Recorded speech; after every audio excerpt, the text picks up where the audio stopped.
Hi guys, welcome to creating wealth. तो अभी basically recently अगर हम देखें कि कौन कौन से सेक्टर्स के अंदर सबसे ज्यादा तेजी रही है प्रीवियस 1 ईयर के अंदर। प्रीवियस 1 ईयर के अंदर बहुत ज्यादा तेजी कुछ सेक्टर्स के अंदर बहुत अच्छी खासी रही है, उनके बारे में बात करेंगे। और खासकर जुलाई से कुछ स्टॉक्स ने बहुत अच्छी खासी तेजी पकड़ी है, जो अभी कहीं ना कहीं कुछ थोड़ा सा खास थमती हुई दिख रही है। क्या ये थमेगी या अभी भी जो है बरकरार रहेगी, चलती रहेगी? तो पहले मैं आपके सामने पहले सेक्टर क्लियर कर दूं कि किन किन सेक्टर्स के अंदर तेजी बनी रही जुलाई से लेके अभी तक, या होल ईयर आप समझ सकते हैं जनवरी से लेके और अभी तक। तो सबसे ज्यादा जो तेजी रही वो रही आपका बैंकिंग सेक्टर के अंदर। और सेकंड जो सेक्टर रहा वो रहा आपका इंजीनियरिंग सेक्टर के अंदर। वहां भी कुछ स्टॉक्स के अंदर जो है तेजी बनी रही। और बैंकिंग सेक्टर्स के अंदर खासकर जो तेजी रही वो रही आपका पीएसयू बैंक्स के अंदर। कुछ गिने चुने जो है आपके प्राइवेट बैंक्स में भी जो है तेजी बनी रही। और इंजीनियरिंग सेक्टर्स में भी अगर मैं बात करूं, जैसे सीमेंस हो गया, कमिंस हो गया, एबीबी इंडिया हो गया, इस तरीके के जो टॉप लीडरशिप वाले जो इंजीनियरिंग स्टॉक्स हैं उनके अंदर जो है तेजी रही। और दूसरे तीसरे जो सेक्टर की अगर मैं बात करूं तो वो था आपका डिफेंस सेक्टर। डिफेंस सेक्टर के अंदर भी एक अच्छी खासी तेजी बनी रही, जिसमें एचएएल की बात करें, बीडीएल की बात करें, और आपका जो है पारस डिफेंस की बात करें, तो खासकर इन डिफेंस सेक्टर्स के अंदर, इन स्टॉक्स के अंदर भी जो है तेजी बनी रही। तो अब देखना ये है, मामला ये है कि क्या इन सेक्टर्स के अंदर अभी भी तेजी बनी रहेगी।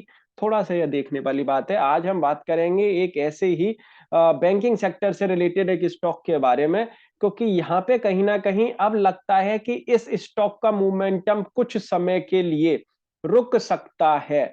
तो अगर किसी ने ये स्टॉक अभी तक नहीं लिया है तो कहां पे वो इसको बाई कर सकता है, या किसी ने अगर ले रखा है, अगर किसी को एवरेज करना है, वो कहां पे इसको जो है एवरेज कर सकता है, या रुकना चाहिए किसी को या नहीं रुकना चाहिए, अगर अच्छा खासा पैसा बन रहा है तो क्या निकल जाना चाहिए, तो उसके बारे में जो है बात करेंगे। तो हालांकि अगर मोटा मोटी अगर देखा जाए तो डिफेंस सेक्टर, बैंकिंग सेक्टर बहुत ही अच्छे खासे जो है चले हैं। और कुछ ऐसे स्टॉक्स चले हैं जिनकी ना सर है ना कोई पांव है, बस वो चलते ही चले गए हैं। सर्किट टू सर्किट बहुत स्टॉक्स ऐसे हैं जो छोटे छोटे जो पेनी स्टॉक्स थे उनके अंदर बहुत अच्छी खासी तेजी जो है देखने को मिली है। और खासकर अगर गौर से अगर देखेंगे तो बैंकिंग और कुछ फाइनेंशियल सेक्टर्स की स्टॉक्स कुछ जो है वो भी निकलते हुए दिखे हैं। तो ओवरऑल इन सेक्टर्स के अंदर एक अच्छी खासी तेजी बनी रही थी। तो अब चलिए बात कर लेते हैं कि किस स्टॉक के बारे में जो है हम बात करने जा रहे हैं। तो स्टॉक का नाम है इंडियन बैंक, पीएसयू बैंक है। सबसे बड़ी बात क्या है इस स्टॉक की कि यहाँ पे अगर आप देखेंगे, हालांकि मैं पहले आपको थोड़ा सा इसके फंडामेंटल्स क्लियर कर दूं। 10 की फेस वैल्यू है, और मार्केट कैप अगर आप देखेंगे तो लार्ज कैप स्टॉक है, करीब 34,000 के आसपास का इसका जो है मार्केट कैप है। अब यहाँ पे अगर बात करते हैं कि इनके जो फाइनेंशियल्स हैं वो किस तरीके के जो है देखने को मिल रहे हैं। अच्छा, पहले बोनस के बारे में बात कर लेते हैं कि बोनस कंपनी जो है एवरी ईयर दे रही है या नहीं दे रही है, उसके बारे में भी एक बार देख लेते हैं अनाउंसमेंट। और बोनस आज तक कभी दिया नहीं है, लेकिन डिविडेंड की अगर बात करेंगे तो 2017 के बाद 21 और 22 में फिर इसने जो है डिविडेंड देना दोबारा से स्टार्ट किया है।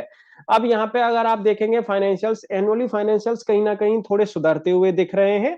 अगर देखेंगे 18, 19, 20 में जिस तरीके की इनके जो रेवेन्यू थे, वहां से जस्ट डबल हो चुके हैं रेवेन्यू 21 और 22 के अंदर। आप देख रख सकते हैं, और 21 और 22 में जो रेवेन्यू है आप देखेंगे मोटा मोटी वहीं के आसपास के रेवेन्यू कहीं ना कहीं जो है जो बैंक जो है जनरेट करती हुई दिखी है। अब यहाँ पे बात कर लेते हैं प्रॉफिटेबिलिटी की। तो प्रॉफिटेबिलिटी आप देखेंगे अच्छी खासी मल्टीफोल्ड जो है प्रॉफिट बढ़ता हुआ दिखा है। कहाँ 1200, 1250 जो है 2018 में इनका जो है प्रॉफिट आता था, 1200 से 1250 करोड़ के आसपास। और 19 में तो बिल्कुल जो है डुबकी लग गई, 20 में देखेंगे तो करीब 750 करोड़ के आसपास का प्रॉफिट था। और आप देख सकते हैं 21 और 22 में जबरदस्त जो है प्रॉफिट भी जो है बढ़ता हुआ दिखा है। 3,000 करोड़, 4,000 करोड़ जो है प्रॉफिट बढ़ता हुआ दिख रहा है। तो मतलब अगर देखेंगे बहुत ही बढ़िया अच्छी खासी जो है परफॉर्मेंस कहीं ना कहीं जो है देखने को मिल रही है इस बैंकिंग सेक्टर के इस स्टॉक की तरफ से। अब बात कर लेते हैं कि किस तरीके से इनकी जो है क्वार्टरली परफॉर्मेंस जो है चल रही है। देख सकते हैं सस्टेनेबल रेवेन्यू की परफॉर्मेंस है, कहीं ना कहीं इजाफा ही देखने को मिल रहा है। प्रॉफिटेबिलिटी में भी देखेंगे तो कहीं ना कहीं आपको जो है एक परफॉर्मेंस अपसाइड में ही देखने को मिलेगी। करीब करीब अभी तक 2400 करोड़ के आसपास जो है रेवेन्यू, वो प्रॉफिटेबिलिटी इन्होंने कर ली है। नेट प्रॉफिट करीब 2400 करोड़ के आसपास का आ चुका है 2 क्वार्टर्स के अंदर ही। और अगर बात करते हैं नेक्स्ट 2 क्वार्टर्स के अंदर, अगर ये 2400 करोड़ या मान के चलो अगर 2000 करोड़ भी अगर लेके आते हैं, तो एक अच्छा खासा जो है रेवेन्यू जो है ये सरपास करते हुए, ये प्रॉफिटेबिलिटी जो है सरपास करते हुए दिखेंगे 22 की भी। तो मतलब आप देखेंगे एक अच्छी खासी जो है परफॉर्मेंस कहीं ना कहीं देखने को मिल रही है। 2018 में कहा 1250 करोड़, और कहा आप देखेंगे वहां से मल्टीफोल्ड जो है प्रॉफिट आता हुआ दिख रहा है। तो उन सब चीजों को देखते हुए स्टॉक में भी जो है आग लगी हुई है। स्टॉक भी जो है बहुत अच्छे तरीके से अभी तक देखेंगे तो बढ़ चुका है। और अगर मैं आपके सामने रखूं स्टॉक की परफॉर्मेंस, तो आप देख सकते हैं ये 2018 में स्टॉक की परफॉर्मेंस क्या थी, और इस समय पे देखेंगे तो स्टॉक जो है अभी कहाँ पे जो है पड़ा हुआ है। तो अब पहले तो ये कि क्या ये जो रेवेन्यू है, क्या ये प्रॉफिटेबिलिटी है, ये सस्टेनेबल है, ये सस्टेन करेगी क्या? अभी के हिसाब से लग रहा है, क्योंकि ये सस्टेन करती हुई दिख रही है, तो ये सस्टेन करेगी ही करेगी। फिलहाल के हिसाब से जो है बैंकिंग एक सेक्टर पे गवर्नमेंट पूरा जो है ध्यान दे भी रही है। उन सब चीजों को ध्यान में रखते हुए जब तक जो है ये सस्टेनेबिलिटी दिखे, बिल्कुल जो है स्टॉक के अंदर रुकना चाहिए। आप थोड़ा सा देख लेते हैं कि शॉर्ट टर्म में क्या इसकी जो है पोजीशन बन रही है। फिलहाल देखेंगे स्टॉक ने अभी तक अपने लाइफ टाइम हाई को क्रॉस नहीं किया है, जबकि इस समय पे देखेंगे हाईएस्ट अर्निंग्स हैं, हाईएस्ट प्रॉफिटेबिलिटी आ रही है, और रेवेन्यू भी बहुत अच्छे खासे हो चुके हैं। लेकिन तब भी देखेंगे इस स्टॉक ने अभी तक अपने लाइफ टाइम हाई को ब्रेक नहीं किया है। तो मार्केट अभी यह भी देख रही है कि क्या ये जो इनके जो अर्निंग्स आ रही हैं, क्या ये सस्टेनेबल अर्निंग्स हैं, आने वाले टाइम में क्या ये सस्टेन करेंगी, या बाद में जो है इनमें डुबकी लगेगी। तो वो चीज मार्केट जो है जरूर देख रही है, और स्टॉक उसी तरीके से स्टॉक जो है वही जो है बिहेवियर अपना दिखा भी रहा है। अब फिलहाल मैं आपके सामने पहले फिबोनाची लगा के एक बार ये दिखा दूं कि ये स्टॉक जो है अपने लाइफ टाइम हाई इसका जो है ये था करीब 430 रुपए का, और इसका लाइफ टाइम जो लो, इसका जो लो रहा है वो रहा है इसके बाद 41 रुपीज 42 रुपीज के आसपास का। अब वहां से अगर आप देखेंगे तो स्टॉक अपना जो है मोटा मोटी एक अपने जो है एक ट्रेंड को चेंज करने के एरिया तक पहुंच गया है। मतलब 270 रुपए के ऊपर जो है ये स्टॉक अगर परफॉर्म करने लग जाएगा 270 280 के ऊपर, तो इसका जो है ट्रेंड चेंज हो जाएगा। मतलब ये अपने जो बेयरिश ट्रेंड में जो चल रहा था, ये दोबारा से जो है अपने बुलिश ट्रेंड में जाने की पूरी की पूरी फिर इसकी जो है एक बुलिश ट्रेंड में जो है ये स्टॉक पहुंच जाएगा। तो उन सब चीजों को देखा जाए तो यहाँ पे जो है बिल्कुल ये स्टॉक जो है एक ठीक ठाक एरिया में पहुंचता हुआ दिख रहा है, कोशिश कर रहा है अपनी बेरिश ट्रेंड को छोड़ने की और बुलिश ट्रेंड में जाने की। अगर ये यहाँ से ट्रेंड चेंज होता है तो एक अच्छा खासा जो है फिर ये टाइम लेगा, और अपने जो है ये बुलिश ट्रेंड में ये स्टॉक बना रह सकता है। तो क्या यहीं पे इसको जो है बाई किया जाना चाहिए जहां पे जो है ये स्टॉक इस समय पे चल रहा है? अभी फिलहाल की पोजीशन आप देखेंगे तो स्टॉक ने जो है एक वीकली कैंडल अगर आप इसकी देखें तो वीकली कैंडल में जो है इसने इस बार शूटिंग स्टार कैंडल जो है बनाई है फिलहाल के हिसाब से। और शूटिंग स्टार कैंडल का मतलब ये है कि यहां से स्टॉक कहीं ना कहीं थोड़ा हल्का फुल्का जो है और खिसकता हुआ आपको दिख सकता है। अब मैं आपको बता दूं कि क्यों मैं ऐसा बोल रहा हूं, ये चीज भी जो है मैं आपके सामने रख दूं। बिहेवियर आप देखें स्टॉक का, इससे पहले भी स्टॉक ने जो है इस तरीके की परफॉर्मेंस दिखाई है, डाउनफॉल जो है दिखाया है। यहाँ पे आप देख सकते हैं ये भी यहाँ पे जो है शूटिंग स्टार कैंडल जो है बनी थी, और स्टॉक वहां से खिसक के नीचे भी अच्छा खासा आया था करीब 175 रुपए के आसपास से। स्टॉक करीब जो है आप देखेंगे तो 130 135 रुपए तक जो है ये खिसक गया था यहाँ पे। लेकिन यहाँ पे आप देखेंगे परफॉर्मेंस उसी तरीके की देखने को मिल रही है, दमदार परफॉर्मेंस अभी तक आ चुकी है, कंटिन्यू रैली जो है चलती हुई दिखी है। तो यहाँ पे कहीं ना कहीं एक अब ब्रेक लगता हुआ दिख सकता है। तो यहाँ पे अगर ब्रेक लगता है तो सपोर्ट कहाँ पे निकलेगा, तो फर्स्ट जो मेजर जो सपोर्ट निकलेगा वो सपोर्ट निकलेगा सबसे पहले तो 264 के आसपास।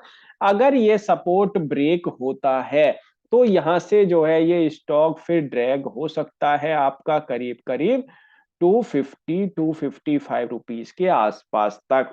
तो यहाँ पे ये दो सपोर्ट इसके जो है वर्क करने चाहिए, मतलब प्रीवियस 4 वीक्स की जो कैंडल्स हैं वो सपोर्ट इनके जो है काम करने चाहिए। अगर वो सपोर्ट अगर काम नहीं करते हैं तो स्टॉक होपफुली यहां से पॉसिबिलिटी है कि ये स्टॉक जो है दोबारा से आपको कहीं ना कहीं एक 220 225 रुपए तक का फिर आपको जो है फॉल दिखाता हुआ नजर आए। अब एक बार मैं आपको जो है एक बार मंथली कैंडल पे ले चलता हूं, क्योंकि अभी मंथ की शुरुआत मंथ जो है करीब करीब आप देखेंगे तो एक अच्छा खासा जो है एक आज 9 तारीख हो गई है, ज्यादा समय नहीं हुआ। हालांकि इस कैंडल ये कैंडल जो है अभी बन रही है, लेकिन अभी तक देखेंगे तो ऊपर से एक अच्छा खासा प्रेशर आ चुका है स्टॉक के ऊपर। अब यहां से क्या ये स्टॉक और ज्यादा डाउन जाएगा? डाउन जाएगा तो आप देख सकते हैं ये वाली जो कैंडल इससे पहली मंथ की जो कैंडल बनी है, इस महीने की जो कैंडल का जो डाउनफॉल है, इस महीने की कैंडल का जो लो है वो है करीब 240 रुपए के आसपास। तो इजी वे में अगर ये 240 तक अगर खिसक के आता है तो फिर कोई प्रॉब्लम नहीं है, और यहां से अगर ये रिवर्ट बैक दिखा देता है तो बहुत अच्छा है। अगर यहां से इसके अंदर रिवर्ट बैक नहीं आता है तो ये स्टॉक आप देख सकते हैं कि फिर कहीं भी इसको सपोर्ट नहीं है, एक अच्छा खासा जो है फिर ये डाउन जा सकता है करीब 200 रुपए तक। तो यहाँ पे पोजीशन उसी हिसाब से आपको रखनी चाहिए कि स्टॉक में छोटे छोटे जो सपोर्ट जो दिख रहे हैं उन सपोर्ट को ध्यान में रखते हुए इस स्टॉक को आपको जो है एक अपना बाई करके चलना चाहिए, और अपना जो स्टॉप लॉस इसके अंदर लगा के चलना चाहिए। अकॉर्डिंग टू फिबोनाची अगर आप देखेंगे तो सबसे पहला सपोर्ट जो निकल के आ रहा है वो निकल के आ रहा है 260 रुपीज। सेकेंड सपोर्ट जो निकल के आ रहा है वो निकल के आ रहा है 235 237 रुपीज के आसपास। इन दो सपोर्ट को आपको ध्यान में रखना चाहिए। फिर उसके बाद में जो सपोर्ट निकलेगा वो निकलेगा फिर एक अच्छा खासा डाउनफॉल आने के बाद में, जो करीब निकलेगा 195 के आसपास। तो जो है आप एक थोड़ा सा फिलहाल जिस तरीके का स्टॉक का चार्ट पैटर्न जो कैंडल जो बन रही है उसको थोड़ा ध्यान में रखते हुए आप, अगर आपने अभी तक इस स्टॉक को नहीं लिया है तो थोड़ा सा टाइम जरूर देना चाहिए इस स्टॉक को। ये स्टॉक कहीं ना कहीं आपको और थोड़ा सा डाउनफॉल दिखा सकता है, और अगर ये डाउनफॉल नहीं दिखाता है तो आपके लिए मेजर सपोर्ट जो बन जाएगा नेक्स्ट वीक में आपको पता लग जाएगी कि ये स्टॉक यहां से कंटिन्यू डाउनफॉल में जाएगा या यहाँ पे ही जो है ये दोबारा से अपसाइड में जाएगा। अगर नेक्स्ट वीक की अगर जो कैंडल है ये अपने हाई को अगर सरपास कर देती है तो समझ लो फिर तो कोई प्रॉब्लम नहीं है, मतलब 300 रुपए के ऊपर अगर नेक्स्ट वीक अगर ये निकल जाता है फिर तो कोई प्रॉब्लम नहीं है। अगर ये 300 रुपए के ऊपर नहीं निकल पाया और नीचे का अगर एरिया अगर इसने 260 रुपए के नीचे अगर ये चल दिया तो फिर समझ लो ये गिरेगा स्टॉक ठीक ठाक 20-25 रुपए तो गिरना चाहिए। वहां पे फिर आप जो है इसको बाई करें, ज्यादा अच्छा रहेगा। और अगर आपको अगर इसमें प्रॉफिट बुकिंग करनी है तो राइट टाइम है, यहाँ पे जो है इसमें प्रॉफिट बुकिंग हो सकती है। आपको जो है नीचे का एक अपना जो है प्रॉफिट बुकिंग का सबसे बढ़िया एरिया है 265 के नीचे अगर जाने लगे तो प्रॉफिट बुकिंग करनी चाहिए। 300 अगर क्रॉस कर जाता है फिर तो बिल्कुल आपको जो है बने रहना चाहिए। तो मैंने आपको जो है अपना स्टॉप लॉस इसके बता दिए, इनके सपोर्ट्स जो है मैंने बता दिए हैं, रेजिस्टेंस मैंने बता दिया आपको। उस तरीके से जो है आपको इस स्टॉक पे काम करना चाहिए। लेकिन लॉन्ग टर्म के हिसाब से स्टॉक में मजबूती है। स्टॉक यहां से गिरेगा जरूर, लेकिन पॉसिबिलिटी है दोबारा से जो है बढ़ता हुआ दिखे। अगर आप एक लॉन्ग टर्म का व्यू ले रहे हैं तो थोड़ा सा आप अपने स्टॉप लॉस को और नीचे खिसका सकते हैं। तो उस तरीके से जो है आपको वर्कआउट करना चाहिए, काम करना चाहिए। Thank you for watching this video. Video अच्छी लगे तो लाइक जरूर करिएगा, चैनल को सब्सक्राइब नहीं किया है तो चैनल को सब्सक्राइब जरूर कर लें। Thank you.